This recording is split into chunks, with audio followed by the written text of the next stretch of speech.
Evel Knievel definitely set in motion the whole movement of jumping ramps and freestyle motocross and long-distance world records. Him going out and doing all this type of stuff definitely paved the way for many other people and opened many doors for people to push themselves. Rather than thinking of what we lost when Evel Knievel passed away, I like to think of what did we gain, you know, and I think we all gained a lot from Evel Knievel.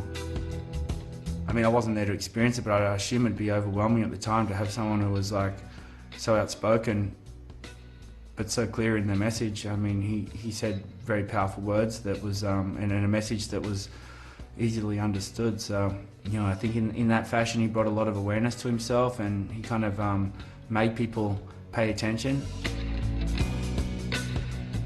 He's somebody that started something pretty amazing, and there's lots of people that just want to continue that. I'm a rider. I've been a rider all my life. Along with my family, we understand what motorcycling is all about. You have to take yourself back to that time, because today there are a lot of people that make dramatic jumps on little, small, they call them dirt bikes or motocross bikes. They did not exist when Evel did this jump. So even though there's a lot of jumpers today, he's still the guy that his name is always mentioned. Evel's name? Never going to be gone. His name's here to stay, and again, those people who do all of our extreme sports can't hardly describe what they do without using Evel's name. He went out there and he created a sport that still goes today. It's gigantic today because of him.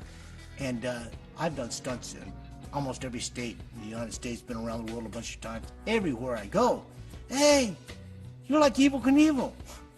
Evel Knievel, yes, I am. You know, I'm here because of Evel Knievel. Back in that day, everyone just kind of went to work and did what they were supposed to do, and he went against all of that, and he wanted to be a daredevil and do crazy things and jump. He was one of the first people, you know, kind of to do whatever the hell he wanted. Their whole commercialized, you know, fixation with putting your life on the line and X Games and all of this stuff, I just really, really would have had a hard time imagining that occurring without Evel Knievel's existence. And I feel like it just kind of paved the way to an understanding that it's okay to push the line. It's okay to, like, you know, risk your life. It's okay to try to hop across the Grand Canyon. And it's not until, you know, somebody comes out and shows you that it could be done that other people actually feel confident about trying it. That's the inspiration, man. That's where it comes from. Those ballsy people who take those chances that most people wouldn't.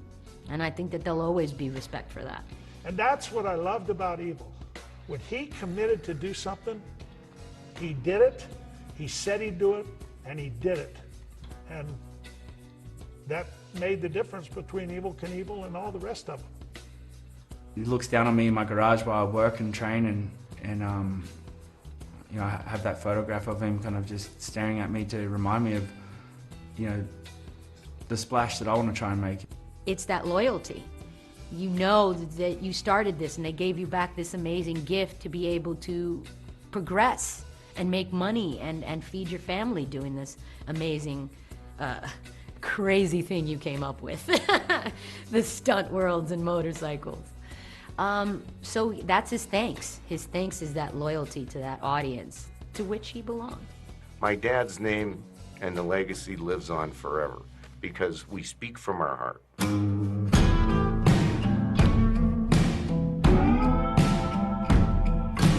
It wasn't him against any other person or anything else. It was him against death. So, yeah, I think the man won. There's this point in time where you're the only person in charge of your destiny, and you feel it when your life is on the line. So, for me, skydiving, you're pretty much on your own. Once you hit about, you know, what is it, 5,000 feet, and it's time to pull that cord. And you know, that first time where I'm like, whoa, wait a minute.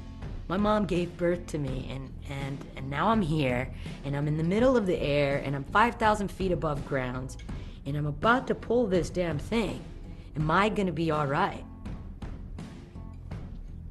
That's the leap of faith. this inner feeling of thinking that you're going to be all right no matter what. And I think that that drives extreme sports. It's like, all right, I'm all right if I die doing this, because I love it.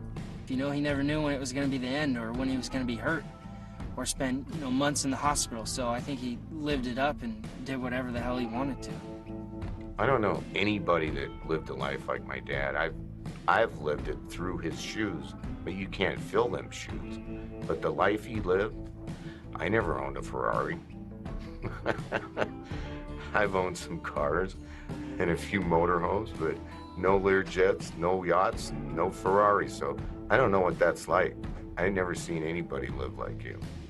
But I didn't realize until I started risking my life that my dad could have died any time, every jump. I knew very early on the kind of life I wanted to live, and it was the kind of life Evel Knievel was living. I knew that at 5. It just sent a message to me, like, it just totally inspired me. It captivated me. I don't know what it was just tingles. I didn't realize at that time that those tingles I got as a kid would mean that I would do something similar. We wouldn't rather be anywhere else. We don't want to do anything else. We don't want to sit in an office. We don't want to be behind a desk or a computer and have a 9 to 5. It's not appealing to us. I just wanted to be a stunt guy ever since I was a little kid. And everybody in Phoenix said, you're crazy, you'll never be a stunt man. You'll never be a stunt man. You got to give that dream up. But I'm telling you right now, don't give your dreams up. They do happen. You have to be a dreamer to set trends. You have to be a dreamer to do things that haven't been done before and set standards. I know this very much so because I always looked at females in Hollywood and action movies, and I was always like, damn, girls don't get to have much fun, do they? I mean, we need to start kicking some ass, man. This is boring. So I started to, you know, dream.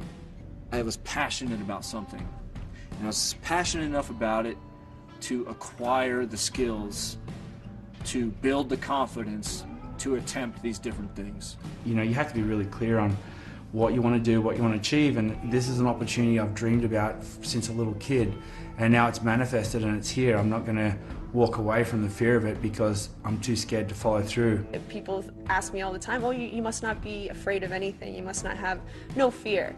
That is the biggest load of crock I've ever heard. You know, if anybody in this industry says that they're not afraid at some point or have fear or have even just nervousness, they're lying. Courage comes from something that's inside you, something that you kind of just grab a hold of and know how to handle it. Some people are very elegant and they can control it, you know, and they can manipulate it. Other people are like, you know, they wait and wait and wait, and then just one day they're just like, I'm gonna do it. I'm gonna go for it. Whatever it is, if it's jumping out of a plane, if it's having a fight in the boxing ring, or it's racing this car across the country at a gumball race, like, I'm gonna do it this time, you know? So, you know, some people live like that every day, and other people are just the ones that wait and wait and wait until it builds up, and then they go for it. Either way, man, more power to you. Fight those fears. My motivation has never been like, oh, I have to challenge my fears. My motivation is like, I love this, and so I'm going to pursue it. And the ultimate expression of pursuing it is doing this at this moment. Just because it hasn't been done yet doesn't mean it's not possible.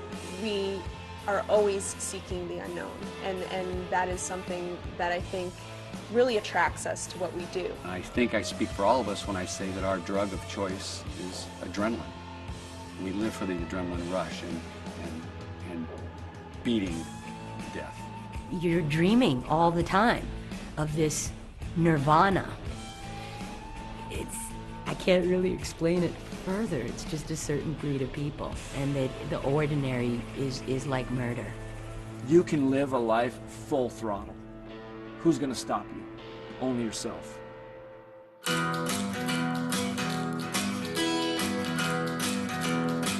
Daredevils have something going on different in their brain. If they didn't have that, they probably wouldn't be doing it. When you're up there looking down around, and you got to get your speed up to go, and you got the crowd behind you, but as soon as you take off, you're all by yourself. It's the loneliest feeling in the world. You know, you crash once, you do something else for a living. You become a piano tuner or something. He's inspiring on the fact that he just went and did it. And he didn't know that he was going to make it. And there's a huge possibility that he could crash every time, and he still did it. And conquering that fear and overcoming that is definitely what I admire about him. Fear was probably somewhere in his mind, it had to be. But he didn't want to dwell on that part of it, and I can understand that. It's like a guy getting into an Indy car, or a guy throwing a leg over an XR, sitting on the line at the beginning of a great race. Those guys psych themselves up. They have to. It's a racer mentality. Well, he had that racer mentality, only his was a jumper mentality. And those people are special. There are very few of them that would even think of doing that. But it's in their sight, and they're gonna go fast or jump something. And they're all my heroes. They really are. We certainly need people like Evel who face their fears, conquer their fears at all kinds of risk. People are jumping motorcycles now, and great for them. God bless them. I hope they don't get hurt, but there'll never be another Evel Knievel. The first world record I did was the overall record, which was 425 feet, and I was 20 years old when I did it. I think maybe successful jumpers have something missing. They don't have to be in total control. There comes a time when you've got to leave it to destiny, leave it to what you practice. Hopefully you haven't left any practices on the floor. With me, I leave everything to the Lord. A lot of people are very afraid to go out of their comfort zone. They're afraid of the unknown. That is a huge thing, that we are interested in the unknown. It's like, if it's been done, I don't want to walk it. If it's a path that's been paved, it's boring to me. Give me the dirt road off to the side. Give me that path that nobody's walked before. And then I can, feel excited about tomorrow. You know what it is? I'm scared of a lot of things. So my motto in life is when you fear something, go for it. I take that fear and I put it somewhere else. I know it's there and I have a lot of respect for it, but I don't want to be thinking about fear when I'm coming to a ramp. I want to think about what I have to do to make this stunt work. Evel might have been afraid of a few things, but he really didn't want to show it. Every kid that wanted to emulate my dad, which was always a compliment to him, and me being his son wanting to be the biggest emulator, I think he inspired so many kids and people today to push the envelope and do things more, whether it was dangerous, but do it right. He no longer belongs to himself. You belong to the people.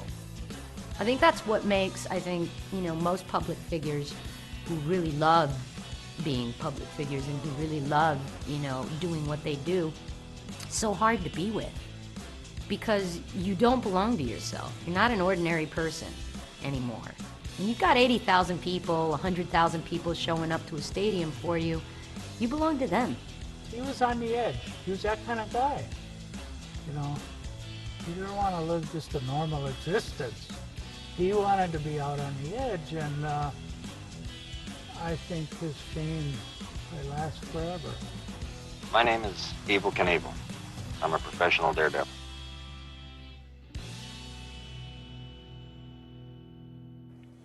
Practice, be a professional, and have fear.